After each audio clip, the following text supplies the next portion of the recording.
What's up guys, my name is Ace, and just today we got another update on Ricochet Anti-Cheat and some key improvements that they've made to it, as well as a little bit of data on its effectiveness in certain areas. And diving right into this, the first thing I want to talk about is a new mitigation technique that they've implemented, which is called hallucination. And with these mitigation techniques, they are used when the Ricochet Anti-Cheat system detects an abnormality with a player and suspects them of cheating, and instead of banning them immediately and not gathering any data on that, instead they implement these mitigations like the inability to deal damage to real non-cheating players, or it can take their weapons away from them, it can cloak real players as well so they can't see real players, and this new one called Hallucinations is really designed to mess with the people that use Wallhack specifically, because it's basically just going to project characters in the game for those players and those players alone that look like real characters and move like real characters and act like real characters, but it's just a hallucination, they don't actually exist.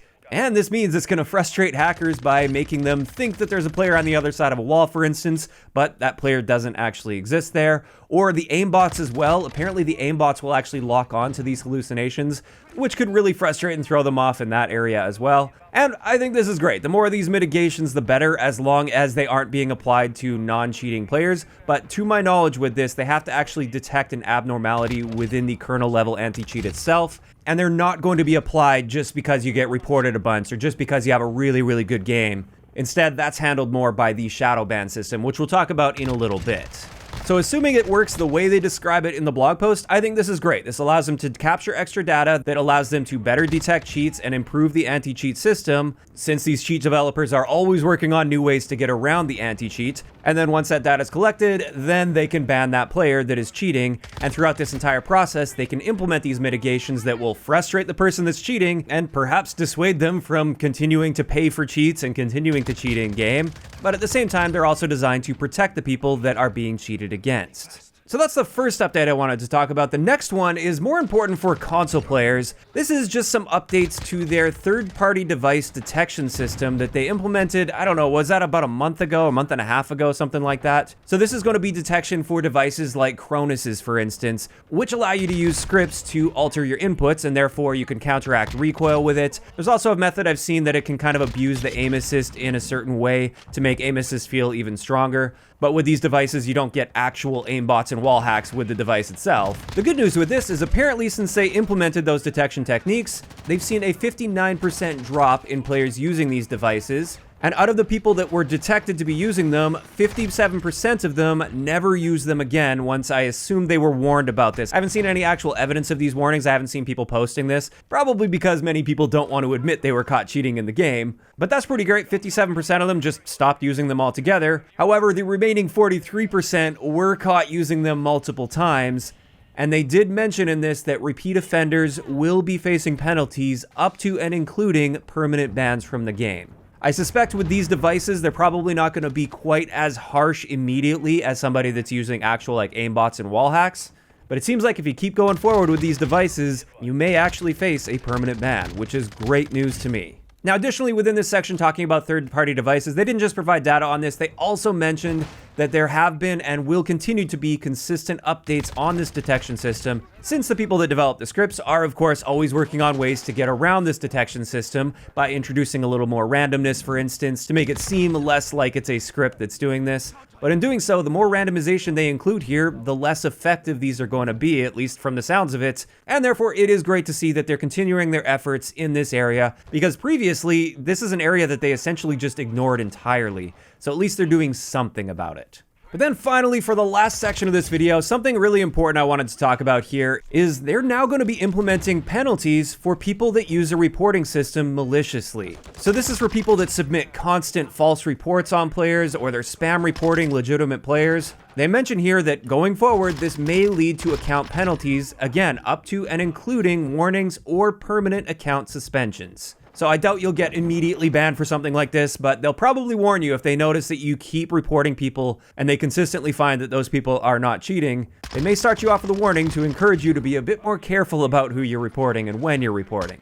On top of this, the in-game notifications when you do get reported by somebody They just improved the clarity on them a little bit, because for many people when they saw these, the way that it was worded previously, it almost made it look like some action was actually taken against your account and that you had to change your username, for instance, if your username was reported for being inappropriate, when that wasn't actually the case. It was just meant to be a notification letting you know that, hey, somebody's reported you, so if you are doing something wrong, maybe you want to stop that because more of these reports could lead to action against your account. But if you aren't doing anything wrong or your username isn't offensive at all, you don't really have to worry about it. You can just ignore this report. So that's a minor thing, but it is good that they've adjusted the wording there, because I have seen a lot of people basically terrified when they get a report that their account name is gone now and they have to change their name, when that wasn't actually the case. And then finally, and something really important with this section as well, is they've removed the automated penalties, such as voice and text restrictions for getting excess reports. So if you get a bunch of people reporting you for offensive chat, for instance, even though you weren't being offensive, or in many cases, you literally weren't even using the chat, you didn't have your microphone on, or you had the voice chat option turned off completely, you will no longer have those systems automatically disabled on your account. And that's good as well, because for me, I've always had voice chat off completely. Since the day this game launched, I've had voice chat off, and yet I've received multiple reports on my account for offensive voice chat. So obviously there was a pretty big problem with people false reporting with this, and it's good to see we won't see automatic restrictions on these, and instead it will have to be reviewed by somebody before those restrictions take place. However, this does raise the big question that wasn't mentioned here: what about Shadowbans? Now, for those that don't know, with the Shadowban system, based on the community's understanding with this after dealing with it for multiple years, if you receive excess reports of cheating on your account, even if you aren't cheating at all, this can lead to what's called a shadow ban, where you're not technically banned from the game, you're not locked out, you can still search for matches, but it's likely to take a very long time to find a match, you're likely to end up in an extremely high ping match, and that match that you end up with is going to be with other people that are suspected of cheating, including actual cheaters. And therefore, when you get shadow banned, the game essentially becomes unplayable for you. Now, you can check to see if you are shadow banned in-game by logging into your Activision account. It will let you know that you're under review if you're shadow banned. And typically, if you're found to not be cheating, shadow bans will be cleared within a few days to up to a couple weeks for some people sometimes. But obviously, that's frustrating if you're a legitimate player that's just being reported maliciously. You essentially get locked out of playing and enjoying the game, even though you did nothing wrong, and this has been a pretty big issue over the years, especially for really, really high-skilled players that tend to get reported a lot. Even though they constantly get cleared of cheating, they still end up getting shadow banned after more reports end up coming in. Like I said, unfortunately, this blog post didn't mention shadow bans at all, so to my knowledge, that automated penalty will still be existing. However, at the very least, the fact that they're now targeting malicious reporting, this may at least somewhat reduce the shadow ban issue. It may make some people think twice about just reporting everybody in the lobby because they had a bad game, or they're just frustrated about how they died to a particular player. So maybe this will somewhat cut down on shadow bans, but to my knowledge, the shadow ban system is still in place, and that does kind of suck. But with that, that's pretty much it. Those are the key takeaways from this blog post they released. I will, of course, leave that blog post down below if you want to read into some more details. But like I said, these are the key points that I feel were worth sharing. And this is where I want to hear from you guys in those comments down below. What do you think about these anti-cheat improvements they've been making over time? Are you generally happy with the adjustments they've made here, or not so much? Just let me know down below. If you enjoyed the video, a like rating is always appreciated, and don't forget to subscribe for more if you haven't already. I'll talk to you guys next time.